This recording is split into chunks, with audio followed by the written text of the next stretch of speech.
Ahsoka is over, and it has left us with many questions, and it also provided us the chance to have a lot of cool theories. Some that I predicted early on, and some that I am getting further entrenched with. Cough, Abeloth, cough. Today we discuss the meaning behind the Mortis statues and the strange mountain in the distance.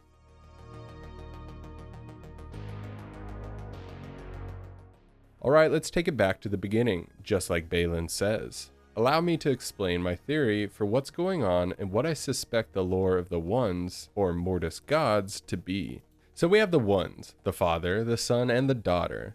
Beings of the Force, embodiments of the balance, the light, and the dark sides of the Force. They establish a temple on Peridea, a temple built around a powerful nexus point deep within a mountain on the planet. This nexus point is one of both limitless control over the past and future. Yes, I'm talking about the font of power and the pool of knowledge. The natives of Peridea, the Dathomiri, honor and praise these Force gods, and in turn the Ones teach them of the Force and how to wield it.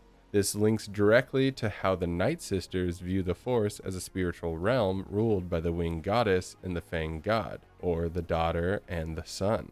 For years, the Ones and the Dathomiri exist on Peridea, until one day a Dathomiri servant gains great standing in the family of the Ones. But her mortality and fear of death consume her and the family. She then looks to join the Ones in eternity by drinking of the font of power and bathing in the pool of knowledge. But to the horror of the children and the father, Abeloth is born, and the bringer of chaos rises from the pool. It is at this moment that Abeloth seeks to dismantle the very Force itself and corrupt the Daughter and the Son. However, the Dathomiri and the Father work together to contain her within the temple.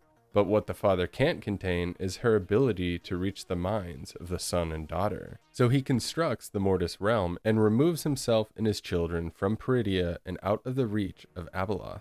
With the Ones gone, the Dathomiri are left to their own devices. However, they work on maintaining the planet, and I also figured the Father periodically arrives on Peridea to check on the temple, and see if the seal imprisoning Abeloth is maintained. Over time, though, the Father is stretched too thin between controlling the balance of his children.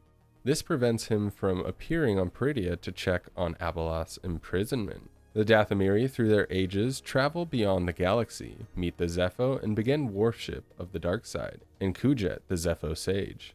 Now maybe the fall of the Witch Kingdoms coincides with the fall of the Zepho, but I think the possibility of Abeloth reaching the minds of some of the Night Sisters would be cooler. This causes a collapse of their kingdom on Peridea, and the Great Mothers enter stasis pods to avoid the reach of Abeloth.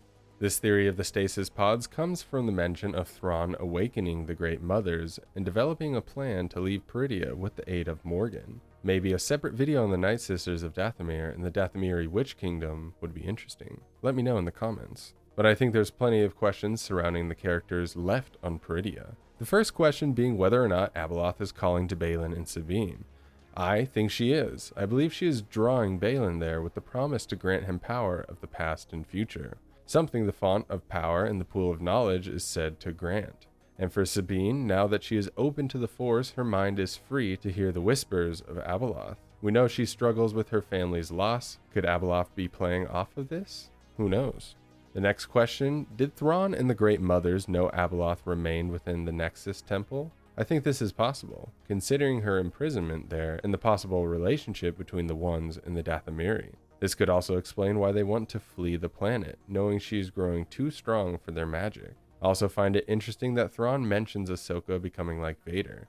Maybe he is implying the corruption of Abeloth, or more simply jabbing at Ahsoka's feelings of Anakin. Kind of a last gloat to leave Ahsoka with. Although, if the Great Mothers told him of Abeloth, this could lead him to believe she will break free and attack Ahsoka. Maybe that's a stretch though. Now, whether my theories and speculation come true or not is gonna depend on a season 2. I personally think if you give Andor a season 2, then Ahsoka definitely calls for one. Too many cool ideas were set up on Peridea.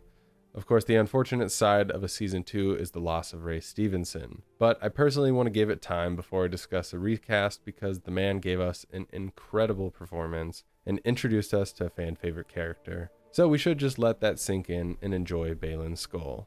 Let me know your theories and speculations regarding this finale and where you see this series going after this. Don't forget to subscribe to the channel and smash a like on the video. Have an amazing day and may the Force be with you.